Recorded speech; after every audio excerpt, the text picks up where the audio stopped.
Let Me Illustrate, a podcast series putting the spotlight on board game artists. My name is Noah Johnson. I am a game designer, graphic designer, and motion graphics animator, and I also started my own family business back in 2020 called Nomich Games, and our mission is to promote community through super fun, quick-to-learn, simple games. For all the games that we publish, I do all of the graphic design and all the artwork, and I became a board game artist because we had games that we made were super fun, and we just wanted to share them with people, and I had the skill set to do it. So I've been a graphic designer since 2015, so I've been doing this for over 8 years now, and so I really got into making artwork for games, specifically when we had games that had to be made.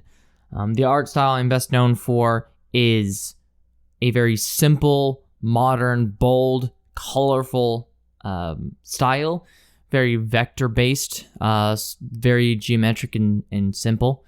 The first board game I was an artist for was a game known as Board Game the Board Game, which was one of the first games we made, and it's just a very fun, bright, colorful game. We never actually published that one because it had a lot more components, and so the first game we published was a game called Execution, which is a very fun and bright, colorful game.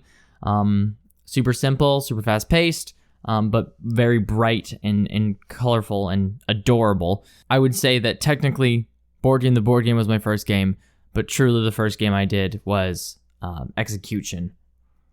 The work I am most proud of for a board game would definitely be Execution, because it was the first game where we created it and thought, this has something. And then the idea is that it's adorable capital punishment, execution.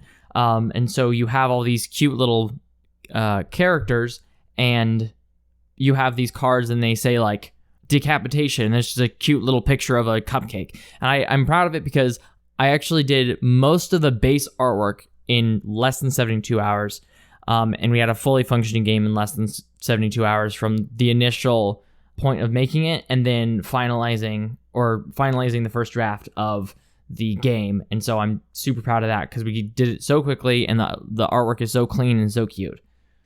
I like designing graphics and creating artwork that is very professional, very clean, very eye-catching and colorful and bright, as you probably might have caught up on. I think the most important part of making artwork for board games is having it memorable, having it eye-catching, and making it something that people want to play with. Because if you have a game that just looks boring, it's not fun to look at. Like, I personally have a very bright and fun, colorful aesthetic, but there's also games like Scythe, where Scythe has a very dark aesthetic, and that makes it fun to play because it's really about building up this world and entering into a world, whereas my games are all just very bright, and when you play down a card, it gives you a certain emotional reaction, because that's the most important part, I think. Definitely making it something that people want to play with. I think the most challenging part of making artwork for board games is trying to figure out what tone you're trying to set with any design. I'm a designer at heart, and so I'm not just an artist, I'm not just a digital artist. I specifically think about intention, and I think of it as a problem to be solved. And so the most challenging part of any sort of design is, what are you trying to evoke?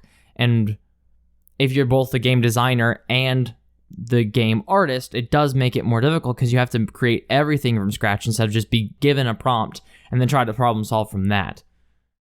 The longest I worked on art for a board game was, I'm gonna not. Please cut this one out. I have no idea. I work very quickly, and all the games are my own, and so I just work on them until I'm done. So I don't even know. I don't keep track.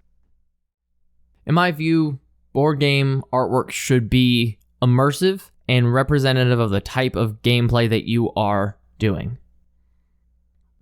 A few graphic designers' style that I admire the most are Aaron Draplin, Malika Fav, and Risa Rudel. Those three are very inspiring to me, and a lot of my simplistic, bold aesthetic and colorful aesthetic come from seeing their artwork and just falling in love with it.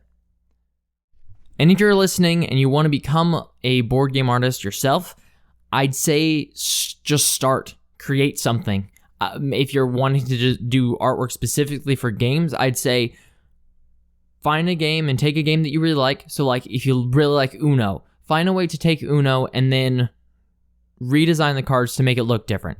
Obviously, don't try to sell that to anyone, but just start creating something by imitating something else, because that will allow you to have a better understanding of how the process is done. And then I would also recommend just looking at different artists that you admire, finding their skill, and seeing what kind of stuff you like. If you're an illustrator, awesome. Like, I can't draw for anything. I can't. I mean, I'm a graphic designer. I can't draw at all, so don't try to ask me for that. If you ever want to get in touch with me, you can always shoot me an email at nomichgames@gmail.com or go to our website at nomichgames.com, and that's N as in November, O-M as in Mike, I-C-H games.com. So nomichgames.com. I'd love to connect and talk and give you any advice that I have. Please reach out anytime. Seriously. This podcast was made possible by the generous help of my supporters.